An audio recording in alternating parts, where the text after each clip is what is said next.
5واں پارہ آپ نے سماعت کیا۔ جیسا کہ آپ جانتے ہیں کہ یہ پارہ بھی سورہ نساء پر مشتمل ہے، اور اس پارے میں اللہ تعالیٰ نے خواتین سے متعلق احکامات بیان کیے ہیں۔ اس کے علاوہ جہاد کے احکام بھی ہیں،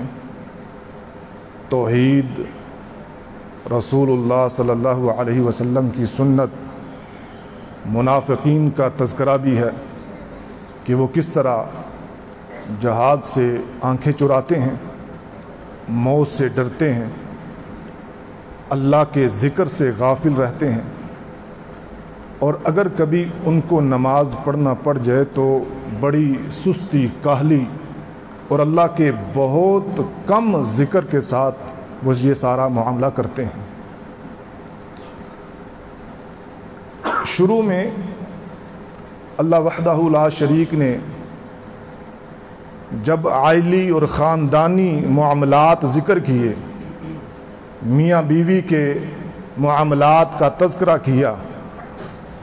تو ساتھ یہ فرمایا الرجال قوامون علی النساء، مرد حضرات خواتین پر نگہبان ہیں، ذمہ دار ہیں، حاکم ہیں۔ یہ وہ بات ہے جو آج کل کی مسلمان خواتین کو بڑی گراں گزرتی ہے، بالخصوص وہ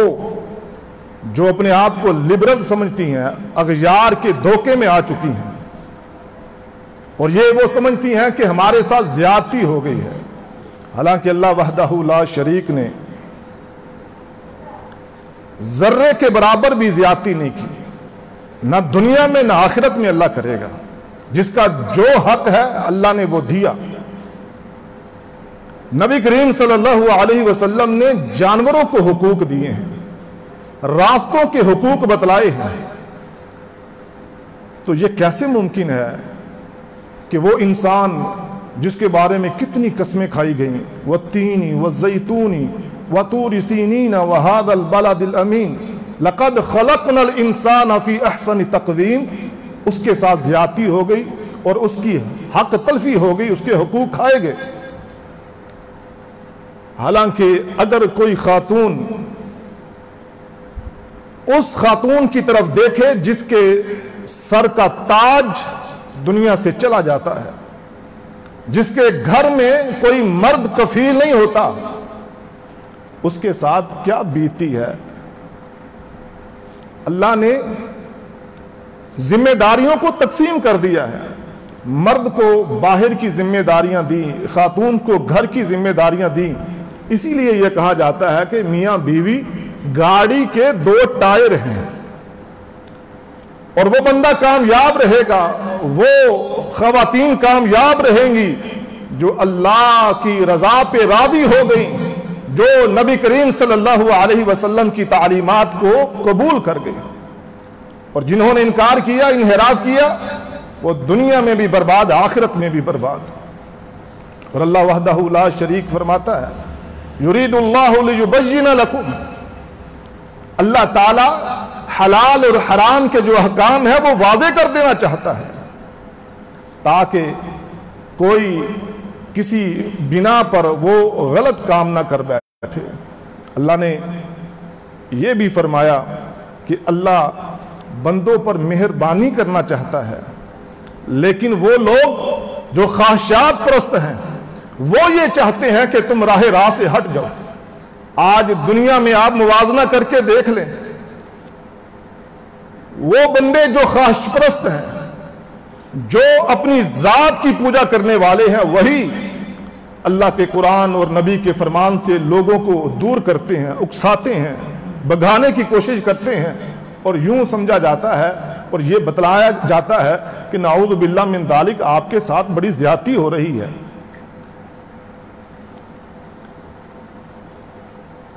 ان تجتنبوا کبائر ما تنہون عنہ نکفر عنکم سیئاتکم، اللہ تعالیٰ نے فرمایا کہ اگر تم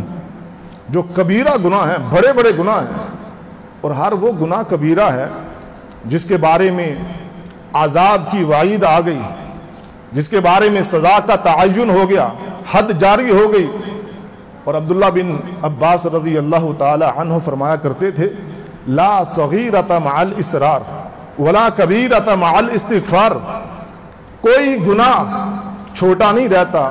جس پر اصرار کیا جائے، ڈٹ جایا جائے، اور کوئی بڑا گناہ نہیں رہتا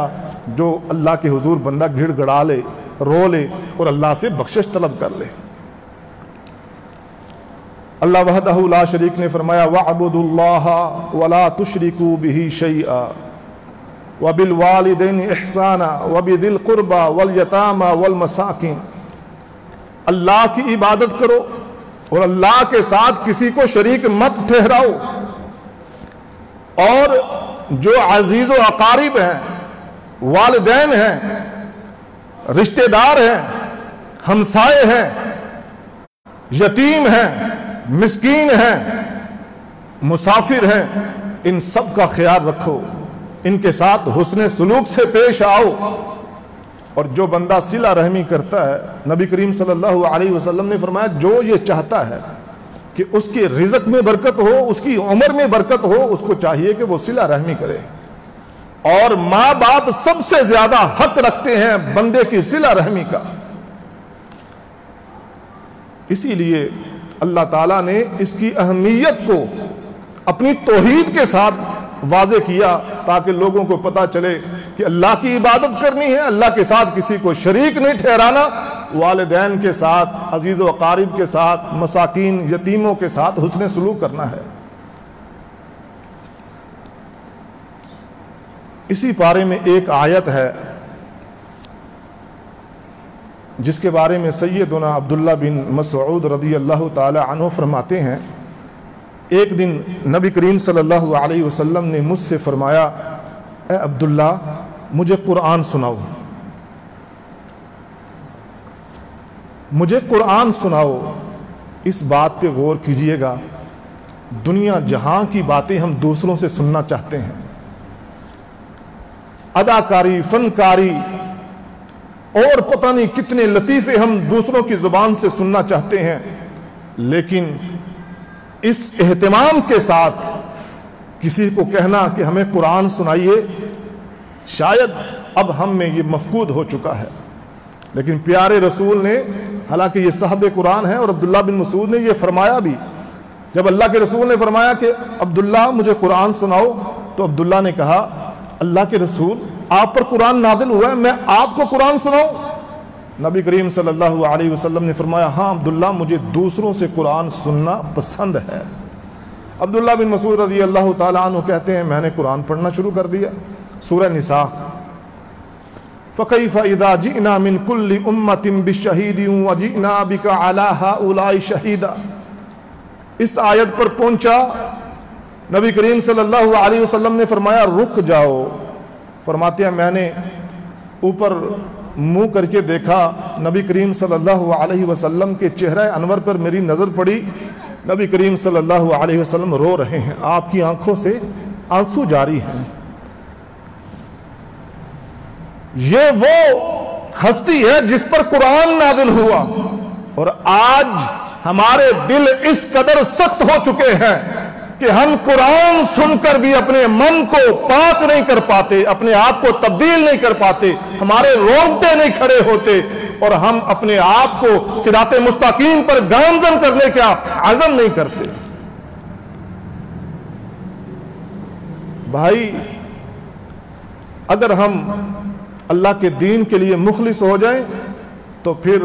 یہ قرآن ہمیں سمجھ بھی آنا شروع ہوگا اور ہمارے دلوں کی حالت بھی بدلنا شروع ہو جائے گی۔ آپ دیکھیے جو صحابہ کرام دور دراز سے، دیہاتوں سے، گاؤں سے، جن کو بدو کہا جاتا تھا، وہاں سے آتے، اللہ کا قرآن سنتے، ان کے دلوں پر قرآن کی جو تاثیر تھی وہ ایسا اثر کرتی، کفر سے بدل کر اسلام میں آ جاتے۔ اور آج ہم مسلمان ہیں، اسلام کو قبول کر چکے ہیں، دار اسلام میں داخل ہو چکے ہیں، ایمان کے دعوے دار ہیں، لیکن قرآن جو ہے ہماری ذات پر ذرے کے برابر بھی اثر نہیں کرتا۔ قرآن پڑھتے بھی ہیں ہماری آنکھوں سے آنسو جاری نہیں ہوتے، قرآن سنتے بھی ہیں ہماری آنکھوں سے آنسو جاری نہیں ہوتے، اور نہ کبھی عزم ہی کرتے ہیں کہ ہم نے اپنے آپ کو بدلنا ہے۔ اور اس سورہ میں اللہ تعالیٰ نے جہاں یعنی یہ پارا اتنے احکامات ہیں اس میں کہ میں یعنی آج یقین جانیے تذبذب کا شکار ہو گیا کہ کون، چونکہ ٹائم بہت شارٹ ہے،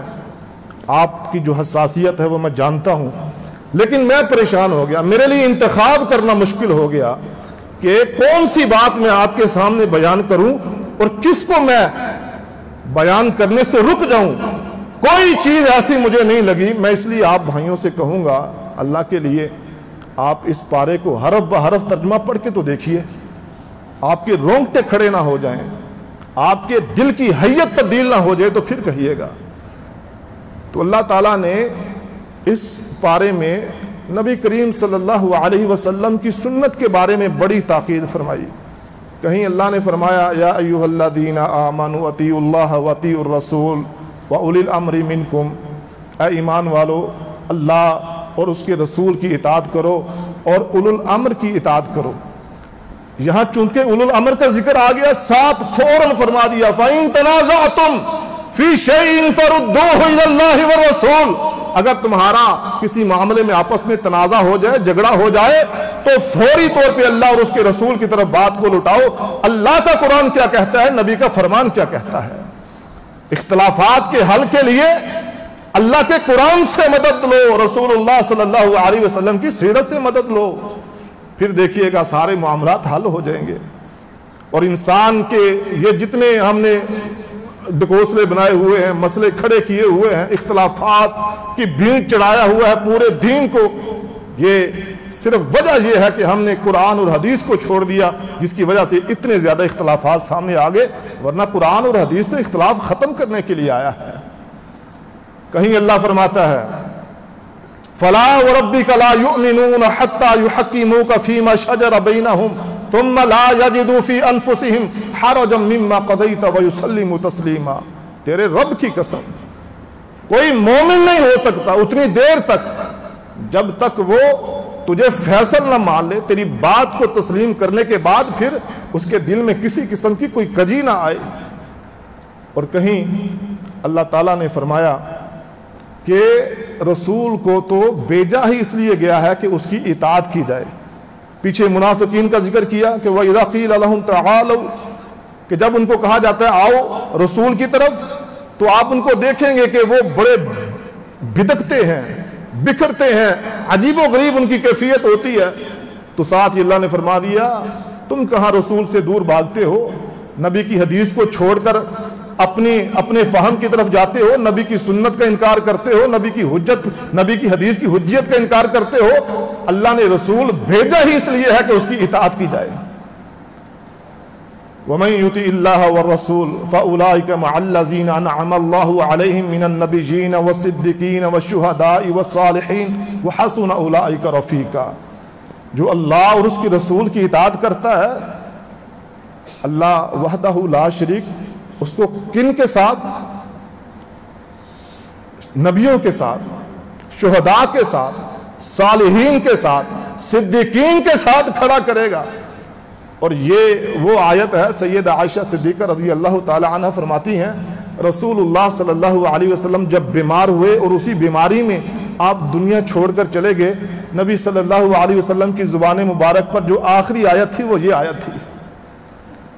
آخری آیت میں بھی ہمیں یہ سمجھا دیا لوگوں اللہ کی اطاعت کرنی ہے، اس کے رسول کی اطاعت کرنی ہے، اور جب اللہ اور اس کے رسول کی اطاعت کرو گے تو اللہ انعام کے طور پہ تمہیں نبیوں کے ساتھ، شہداء کے ساتھ، صلحاء کے ساتھ، صدیقین کے ساتھ کھڑا کرے گا۔ اللہ تمہارا مقام ان کے ساتھ بنا دے گا، اور یہ بہترین مقام ہے، بہترین ٹھکانہ ہے۔ اور جو منافق ہوتے ہیں اور وہ